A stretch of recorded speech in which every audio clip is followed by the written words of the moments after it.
Video game consoles. Those magical boxes of joy and frustration. We love them, we cherish them, and sometimes we want to hurl them across the room. But some consoles go beyond mere frustration. They become infamous. Legends of failure passed down through generations of gamers. We're talking about the consoles that crashed and burned, the ones that left gamers feeling like they'd been scammed. These are the stories of consoles that couldn't cut it, the ones that make you shake your head and say, what were they thinking? But here's the thing about console failures. They're not always what they seem. Sure, some consoles were just plain bad. But others? They were victims of circumstance, bad luck, or just plain old corporate stupidity. Now, some folks will tell you that console failures are all about bad manufacturing. They'll say it's all about cheap parts and shoddy workmanship. And sure, sometimes that's true. There are definitely cases where corners were cut, and the end product suffered because of it. But I'm here to tell you that's not always the case.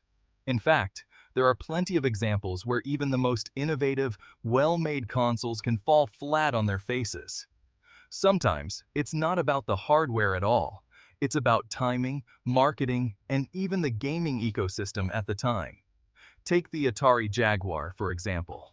This console was supposed to be a technological marvel, a 64-bit beast that would blow away the competition. It was marketed as the first 64-bit console, promising graphics and gameplay that were ahead of its time. Problem was, it was too ambitious for its own good. The hardware was complex, making game development a nightmare. Developers struggled to create games that could fully utilize its capabilities. The controller was another issue. It was bulky and had too many buttons, making it difficult for gamers to use comfortably. The whole thing just felt unfinished and rushed to market. Then, there's the Sega Dreamcast.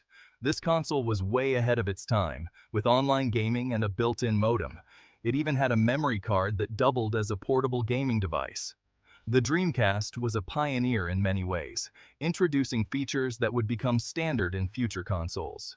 But it launched right before the PlayStation 2, and well, we all know how that turned out. The PlayStation 2's massive library of games and strong brand recognition overshadowed the Dreamcast. Despite its innovations, the Dreamcast couldn't compete with the juggernaut that was the PlayStation 2. It was a classic case of bad timing and market dynamics. The point is, sometimes good consoles fail for reasons that have nothing to do with how well they're made. It's a complex interplay of factors, from market competition to consumer expectations. So next time you see a console that didn't quite make it, remember, it's not always about the hardware. Sometimes it's just about being in the right place at the right time.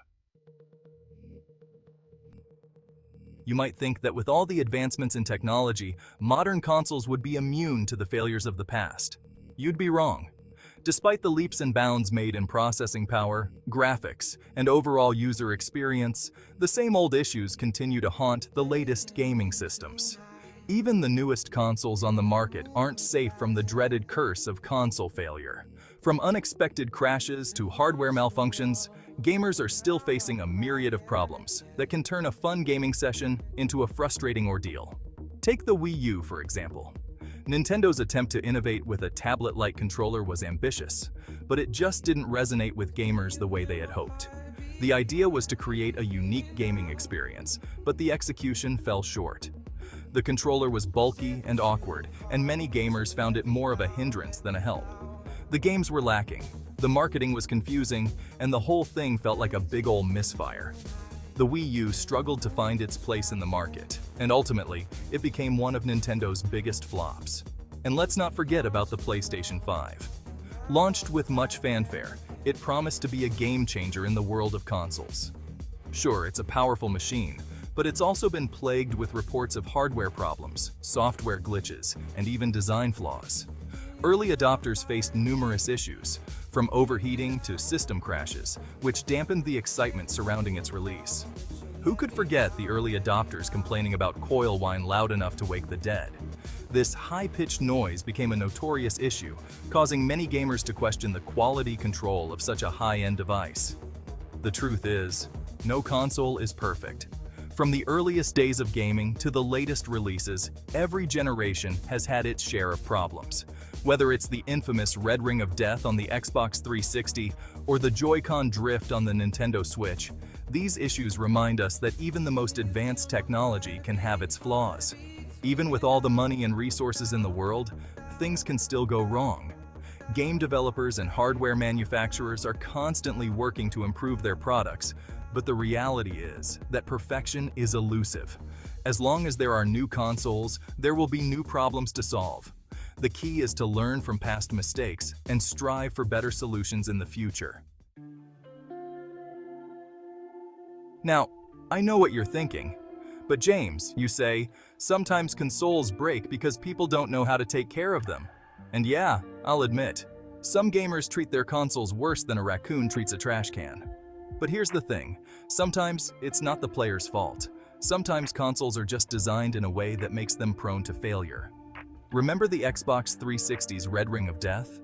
That wasn't caused by gamers playing too much Halo. It was a hardware flaw, plain and simple. So before you go blaming the poor schmuck who just wants to play their favorite game, remember that sometimes the console itself is the problem.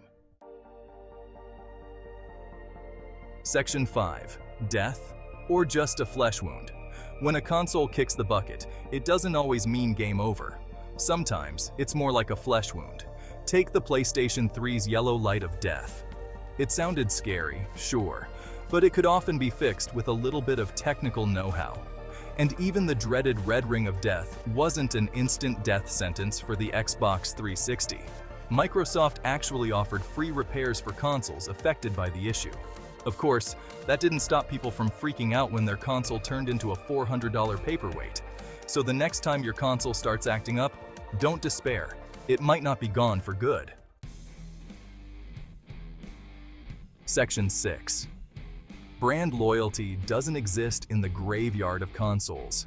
Some gamers like to think that their console of choice is immune to failure. They believe that their favorite brand will always come out on top, no matter what. They'll swear up and down that their brand is the best and all the others are garbage. They argue passionately in forums, defend their choice on social media, and even get into heated debates with friends. But let's be real, folks. The reality is far more complex than simple brand loyalty. Every company has its skeletons in the closet. No matter how shiny and perfect a brand may seem, there are always missteps and failures lurking in its history. Nintendo might be known for family-friendly fun, but let's not forget the Virtual Boy, a headache-inducing disaster that nearly killed VR before it even started. It was a bold move, but one that didn't pay off. And Sony, with its reputation for sleek hardware and innovative games, had its own share of flops. Remember the PSP Go? It was supposed to revolutionize portable gaming, but it ended up being a commercial failure. Yeah, nobody else does either. It was quickly forgotten, a blip in the history of gaming. Even mighty Microsoft, with its Xbox empire, has stumbled. Despite its strong presence in the gaming world, it hasn't been immune to failure. The Xbox 360, despite its popularity, was notorious for its hardware failures. The infamous red ring of death caused frustration for countless gamers and cost Microsoft a fortune in repairs. The point is, no company is perfect. Every brand has its highs and lows, its successes and failures. Every console manufacturer has had its share of failures. From Nintendo to Sony to Microsoft, no one is immune. So, the next time you find yourself in a heated debate about which console is the best, remember that every brand has its own graveyard of forgotten and failed consoles. Brand loyalty might make for fun arguments, but in the end, it's the games and the experiences that truly matter. Section 7. The Big Picture. A Symphony of Screw-Ups. So, what have we learned today, kids? Console failures are complicated. They're not always about bad manufacturing or careless players. Sometimes it's a perfect storm of bad luck, poor design choices, and yes, even corporate greed. The truth is, console failures are rarely black and white. They're a murky gray area of what-ifs and could-have-beens. But hey, that's what makes this industry so damn entertaining, right? Section 8. Share your pain. Misery loves company. Now, I want to hear from you. What's your worst console failure story? Did your PlayStation 3 turn into a yellow beacon of doom? Did your Xbox 360 give you the dreaded red ring of death? Head down to the comments section and share your pain. Misery loves company after all. And while you're at it, be sure to check out my other videos on the history of video games. I've got a whole series dedicated to the worst games of all time. And let me tell you, some of those games are so bad, they make E.T. for the Atari look like a masterpiece.